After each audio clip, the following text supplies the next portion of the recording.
అష్టాదశ మహాపురాణాలలో 11వ పురాణం పేరు లింగ పురాణం. దీనిని కల్పాంత కల్పంలో మహాశివుడు నారదుడికి బోధించాడు. ఈ పురాణంలో మొత్తం 11,000 శ్లోకాలు ఉన్నాయి మరియు ఇది 2 భాగాలుగా విభజించబడింది. లింగ పురాణాన్ని మహావిష్ణువు యొక్క కుడిచీలి మండలితో పోలుస్తారు. ఈ పురాణంలోని పూర్వ భాగంలో 108 అధ్యాయాలు మరియు ఉత్తర భాగంలో 55 అధ్యాయాలు ఉన్నాయి.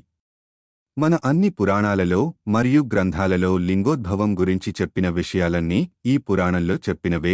ఈ పురాణంలో శివలింగ పూజా విధానం గురించి, శివుని యొక్క 28 అవతారాల గురించి, శివ సంబంధమైన తీర్థాల గురించి మరియు శైవ దర్శనానికి అనుకూలమైన సమయాల గురించి చెప్పబడింది.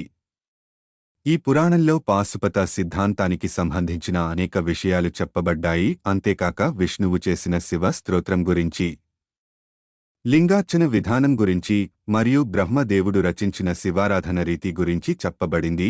ఇలాంటి మరిన్ని వీడియోల కోసం మా ఛానల్ను సబ్స్క్రైబ్ చేసుకోండి.